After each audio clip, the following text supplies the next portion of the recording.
Well, we moved up into the mountains. I went fishing. I don't know how many times, but it seemed to me like I've tried several times. I didn't catch anything.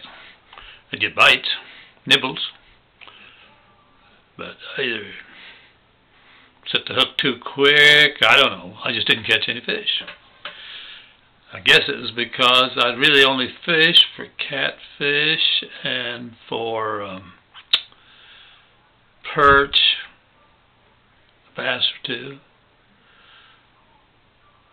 Maybe I wasn't patient enough. Anyway, I wasn't catching fish, and I was about to give it up.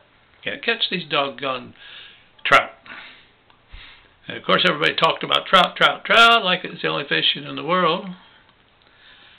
Turns out those Coloradans, if they catch a catfish, they throw it away, just like I'd throw a carp away. Catfish I love. To this day, if I had the choice between a meal built around catfish or built around trout, I'll take the catfish. I guess it's all what you grew up with. Well, anyway, I was complaining in school one day about my inability to catch fish, and Vera CARRUCCI was a secretary at that time. I don't know if she was an employed secretary or volunteer helper, but she was that kind of lady. Long before she was officially hired, she'd come up and help. She said, "You can't catch a trout. You got to be kidding." No, I'm about to give it up. Well, she finally said, "You bring your pole tomorrow, and after school, I'll take you to a place where you will catch a fish." Well, I like a promise like that. And we didn't go very far, just up to Upper Bear Creek a little bit. In fact, we fished right opposite Ike Landman's, Ike and Thelma's home. Ike had a deal where he was a caretaker for one of those rich houses, and I imagine the reason I only caught one fish is we might have been stretching things a little there. I don't know. But I'll tell you what, came out of there with a fish longer than this sheet of paper, about a 15-inch long trout. That'll sort of restore your confidence. Only made 2 or 3 casts and bing!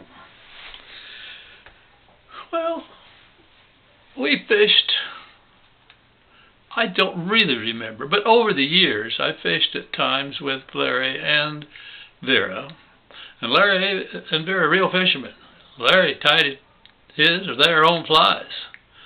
And one time Vera went with us, my whole family, and we went up to, the name of the lake escapes me, but it was on up towards Bailey and above.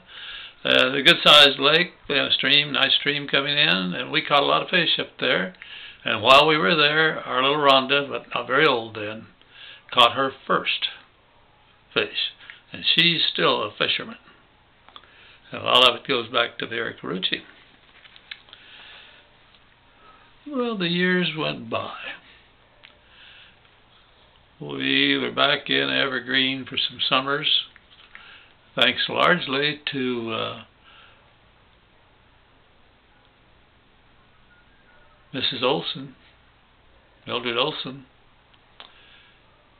We were staying, I guess you call it babysitting, but it's nicer than that. We were allowed to stay in her condominium while she was traveling. And Vera would want to go fishing, I would want to go fishing. She'd pick me up, and up we would go, up to the mountains towards Mount Evans, to her favorite lake. We'd walk in, I don't know, not too far, 1/4 of a mile, maybe between 1/4 and a half, at her favorite spots. When she would put her boots on, and she would wade into that water to about knee-high, and cast that fly with a bubble, back and forth. And pretty soon, it's getting where the sun is going down, the mosquitoes are coming out, the fish begin to feed more on the surface. She starts catching fish. In the meantime, I'm fishing with worms.